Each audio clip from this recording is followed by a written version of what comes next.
Halo, Assalamualaikum warahmatullahi wabarakatuh. Hari ini kita masuk materi baru, yaitu tentang pengolahan, mengenai kewirausahaan pengolahan makanan awetan dari bahan hewani. Semester 1 kemarin kita sudah membahas mengenai makanan awetan dari bahan nabati. Kali ini kita akan membahas makanan awetan dari bahan hewani. Menurut teori, makanan awetan dari bahan hewani adalah makanan yang dibuat dari sumber daya alam hewani yang sudah melalui proses pengolahan yang tepat, sesuai, dan dikemas dengan baik. Baik menggunakan pengawet yang sesuai dengan kriteria BPOM maupun yang tidak menggunakan pengawet, sehingga diharapkan mempunyai umur simpan yang lebih panjang. Di Indonesia memiliki keberagaman sumber daya alam hewani, baik dalam bidang peternakan maupun dalam bidang perikanan.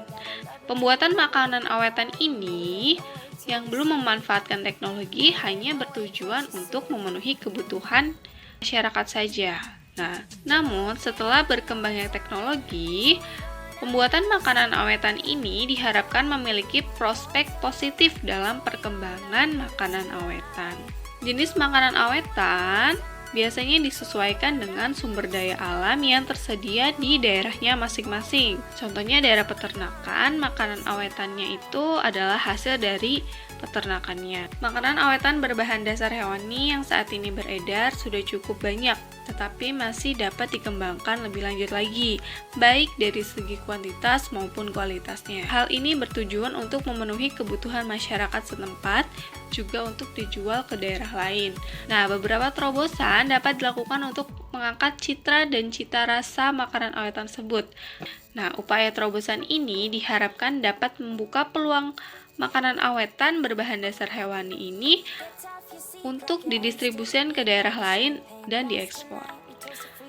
Jika hal tersebut dilakukan akan menjadi promosi yang positif untuk meningkatkan nilai jual makanan awetan dan pengembangan pariwisata daerah. Sistem pengolahan makanan awetan dari bahan hewani. Makanan berdasarkan kadar airnya itu dapat dibagi menjadi dua, yaitu makanan kering dan makanan basah. Sedangkan produk makanan juga dikelompokkan menjadi dua, yaitu makanan setengah jadi dan makanan jadi. Contohnya makanan setengah jadi itu seperti nugget, sosis, sarden, dan lain sebagainya. Untuk makanan jadi itu seperti abon dan telur asin. Pengembangan makanan awetan dari bahan hewani terbagi atas dua bagian, yaitu pengembangan pengolahan dan pengemasan, di mana pengembangan ini bertujuan untuk menciptakan variasi rasa dan bentuk, memperpanjang usia produk agar lebih awet, dan meningkatkan tingkat higienis produk. Untuk pengolahan, teknologi pengolahan diharapkan dapat meningkatkan nilai tambah suatu produk, termasuk sumber daya alam hewani yang melimpah. Bisa dilakukan pengolahan yang tepat sehingga menghasilkan produk yang baik juga. Biasanya sumber daya alam hewani ini sangat mudah rusak, sehingga dalam pengolahannya diperlukan metode untuk mengawetkannya.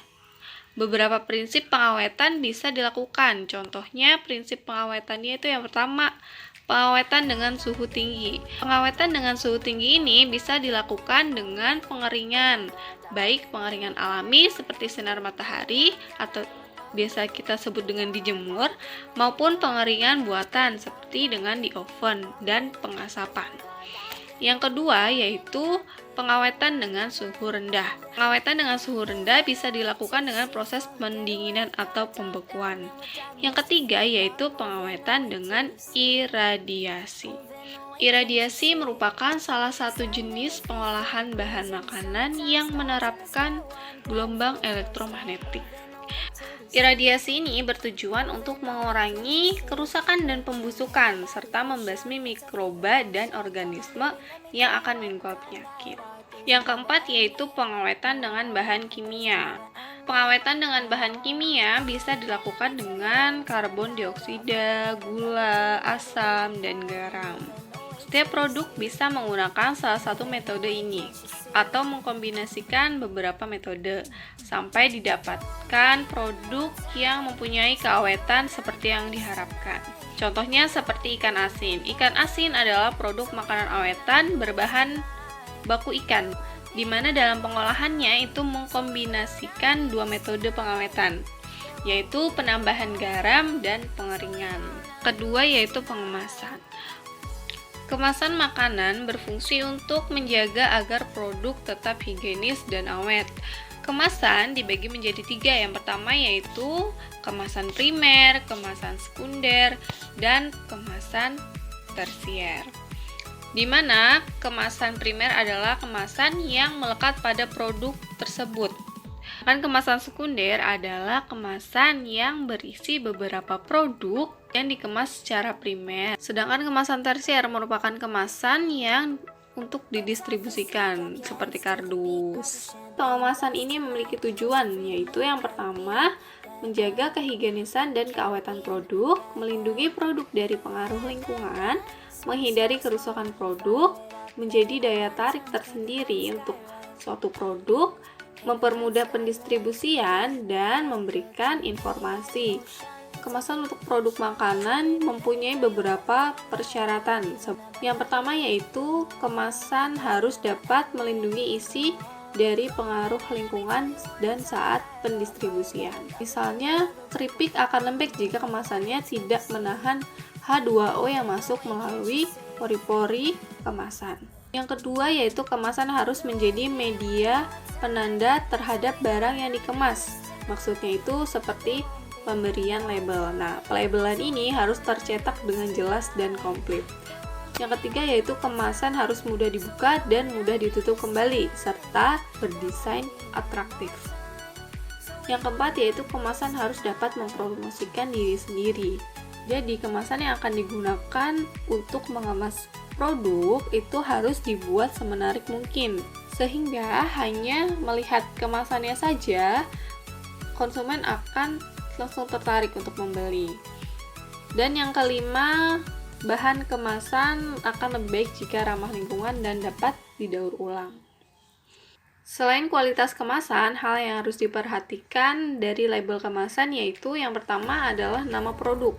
Nah, nama produk ini disesuaikan dengan standar nasional Indonesia. Yang kedua yaitu nama dagang. Nama dagang jangan menggunakan yang sudah digunakan oleh produsen lain. Yang ketiga yaitu berat bersih atau isi. Untuk berat bersih atau isi bersih bergantung pada bentuk produk, padat atau cair. Untuk padat digunakan berat besi dan cair digunakan isi bersih. Sedangkan untuk pasta boleh menggunakan berat bersih atau isi bersih. Biasanya nomor pendaftaran ini diperoleh di Badan POM atau izin produk industri rumah tangga di Dinas Kesehatan baik kota maupun kabupaten setempat. Yang kelima yaitu nama dan alamat. Hal yang wajib dicantumkan yaitu nama perusahaan, nama kota tempat produksi, kode pos, dan nama negara untuk jika produk kita diekspor. Yang keenam yaitu tanggal kadaluarsa. Yang ketujuh yaitu komposisi. Nah, untuk komposisi ditulis urutan dari yang penggunaannya terbanyak terlebih dahulu. Dan yang terakhir yaitu kode produksi. Kode produksi ini biasanya dipahami oleh internal perusahaannya tersendiri untuk kepentingan pengawasan mutu produknya. Penggunaan bahasa juga harus diperhatikan. Bahasa yang wajib digunakan untuk produk yang akan dipasarkan di wilayah Indonesia adalah bahasa Indonesia. Adapun bahasa lainnya diperbolehkan sebagai bahasa tambahan, tapi tanpa membuang penggunaan bahasa Indonesia. Selain hal yang wajib ada pada label, ada beberapa hal yang disarankan pada kemasan, seperti label halal, barcode, dan kandungan nilai gizi. Oke, untuk hari ini cukup sekian. Terima kasih.